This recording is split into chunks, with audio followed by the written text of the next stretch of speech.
दोस्तों, आज मैं आपको एक ऐसी कहानी सुनाने जा रहा हूं जिसे सुन के आपका रोम रोम खड़ा हो जाएगा। एक डरावनी कहानी, एक सचमुच की हॉरर कहानी।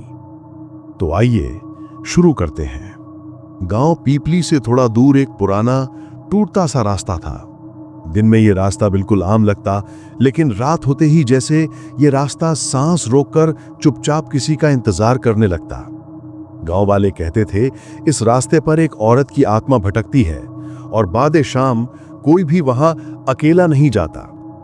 एक रात रवि, गांव का एक जवान, शहर से वापस आ रहा था।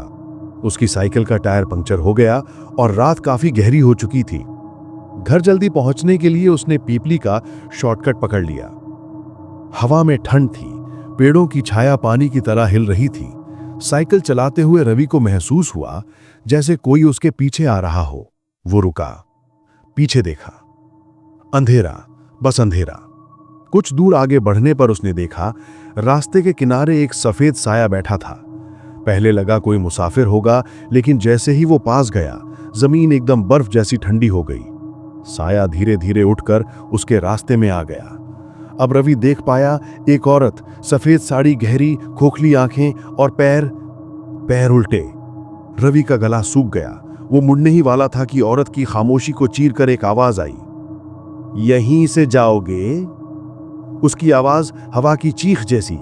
रवि ने हिचकिचाते हुए कहा, हाँ, मैं घर जा रहा हूं।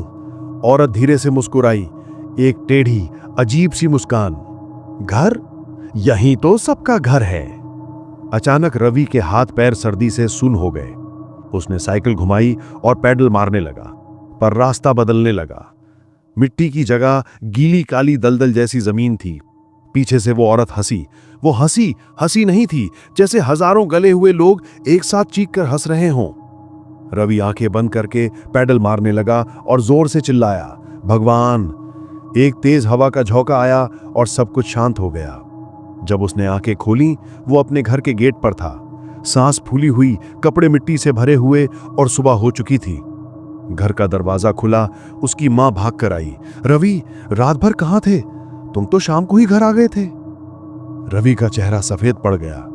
मां, मैं तो अभी आया हूं। मां डर कर बोली, नहीं बेटा, शाम को बिल्कुल तुम जैसा एक लड़का, वही कपड़े पहने, बिना कुछ बोले तुम्हारे कमरे में चला गया। रवि का दिल धड़कना बंद सा हो गया। आज तक उस कमरे का दरवाजा बंद है।